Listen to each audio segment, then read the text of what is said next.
to Garam Khana with your host Chandradat. In today's kitchen, we're going to make a very basic, simple bean curry. But the exciting thing about the bean is it comes from the jackfruit.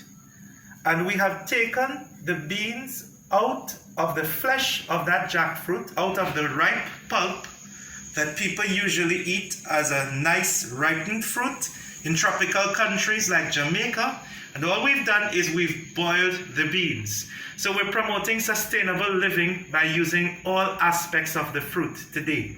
And we're going to use a basic curry, and the basic curry will be the typical West Indian curry that comes from Trinidad, Guyana, or Suriname, that has an infusion of turmeric, coriander seeds, and definitely also has some cumin seeds in there. So you could get this in any West Indian shop.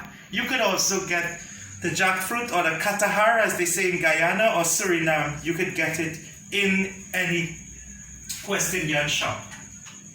So we go to our pot. We go. Ready? Yeah. And in our pot, we're going to add onions, followed by garlic,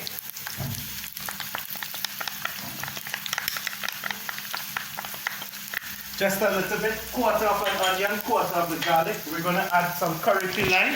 If you do not have curry pilau, you can always ask a neighbor or someone in your village to sauce it for you. We're not using Indian chilies, we're just using regular Scotch bonnet, perhaps 1/4 of a Scotch bonnet. So we're using very local Jamaican herbs today. A little bit of escallion. We will save some of that for the end, for the garnishing. A little bit of thyme.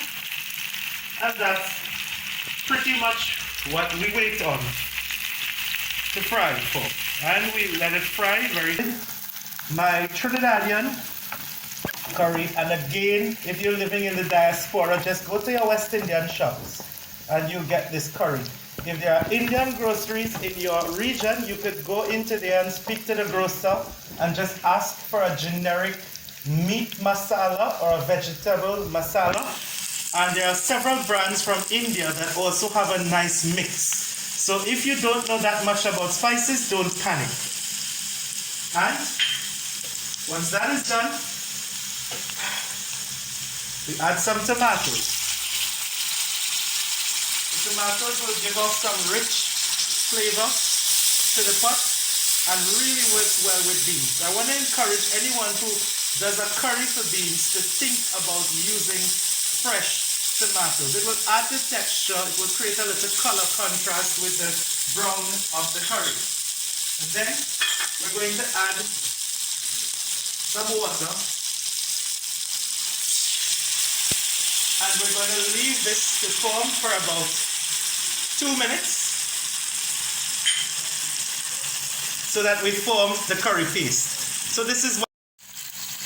So our curry paste has been formed, and even though there's a little bit of moisture, I do have to add my beans. The reason for this is I don't want to overcook my curry, and I actually smell the caramelization turning almost into a burn, so I had to avoid that. So I throw in my beans, which today is Katahar beans or jackfruit beans, and then I am going to add some sweet pepper or capsicum. I like the color of green sweet peppers, but you could also use bell peppers. Nothing is wrong with that.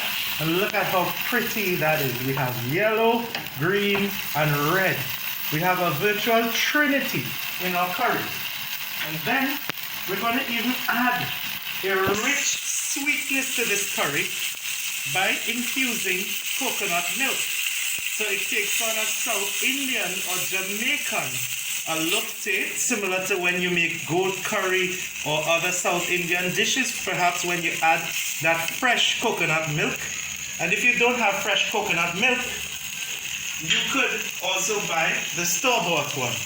However, we made ours fresh from the backyard, and it was grated, and then you add the water to it to extract the coconut milk. I suggest that if you could get fresh coconut milk, you could do.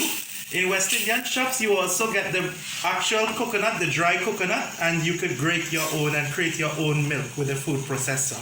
Look at how pretty that looks. Now, for the grand finale, all we're going to do, we put a little bit of thyme and the scallion at the very end, and we cover this to let it simmer for roughly 2 minutes, and our dish will be complete. So we're just going to cover this, and in 2 minutes I'll show you the magic. And this is how our dish looks at its end.